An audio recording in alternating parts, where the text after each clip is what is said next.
Hello guys, आप सबका स्वागत है श्री राम आई स्पेशल चैनल पर। गाइज, जो 2022 में आर की तैयारी करना चाहते हैं, ये वीडियो उनके लिए डेडिकेटेड है। जो हमारे न्यू एस्पिरेंट हैं, उन्हें ये नहीं पता होता है कि ये एग्ज़ाम कितने स्टेप में कराया जाता है और क्या सिलेबस होता है। तो ये सारा चीज़ का डिस्कशन हम इस वीडियोस में करेंगे। तो पहले तो ये गाइज कि इसमें कोई इंटरव्यू नहीं होता है। ये एग्ज़ाम आपका 2 चरण में आयोजित करवाई जाती है। पहला चरण आपका प्रारंभिक परीक्षा होता है, दूसरा चरण आपका मुख्य परीक्षा होता है।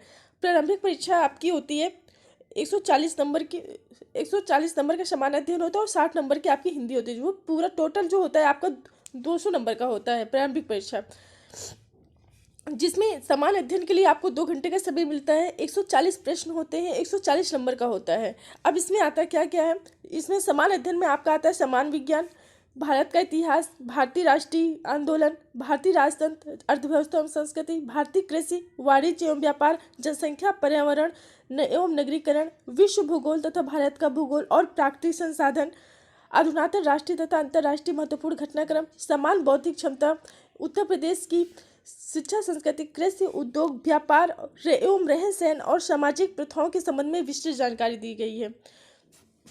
तो समान अध्ययन का पेपर आपका कंप्लीट हो जाता है। फिर इसके बाद आपके लिए समान हिंदी का पेपर होता है सेकंड चरण में, और ये आपका 60 प्रश्न होते हैं, 60 नंबर का होता है। 1 घंटे का पेपर होता है आपका। इसमें विलोम शब्द पूछा जाता है, वाक्य एवं वर्तनी शुद्धि पूछी जाती है, अनेक शब्दों के एक शब्द होता है, तत्सम तद्भव आता है, विशेष विशेषण आता है और पर्यायवाची शब्द आता है।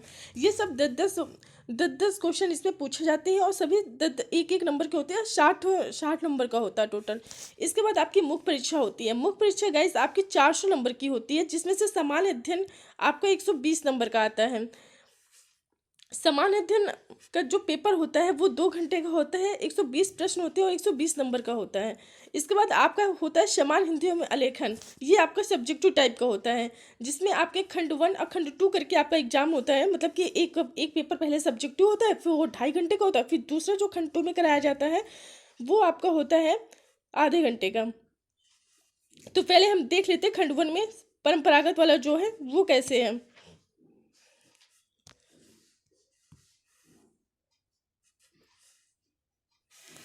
इसमें आपके लिए दिए हुए गद्यांश का शीर्षक आता है, फिर सारांश एवं 3 रेखांकित अंशों की व्याख्या आती है।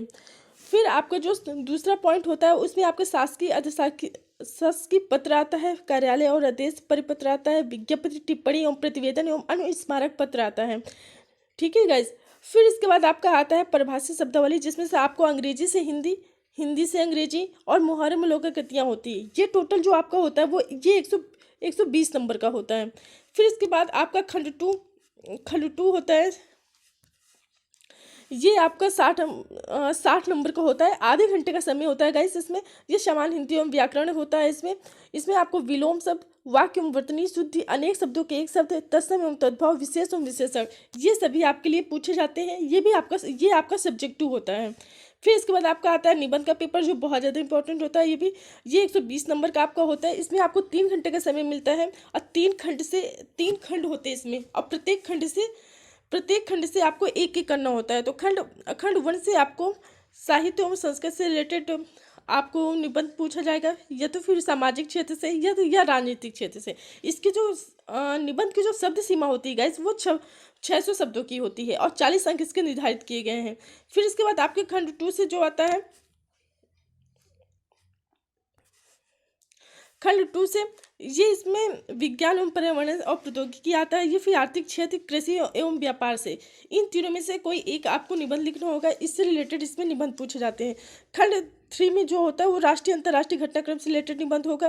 प्राकृतिक आपदाएं, भूस्खलन, चक्रवात, भूकंप, बाढ़, इससे रिलेटेड निबंध होगा। राष्ट्रीय विकास की योजनाओं से रिलेटेड आपका निबंध होगा। तो इसमें से आपको एक लिखना होगा। इस तरीके से गाइज आपका 120 नंबर निबंध के होते हैं।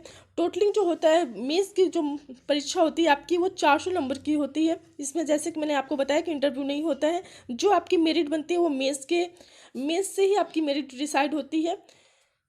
तो सो गाइज, आपको ये पूरी जानकारी कैसे लगी, जैसे भी लगी हो आप हमारे कमेंट बॉक्स में ज़रूर कमेंट करिएगा।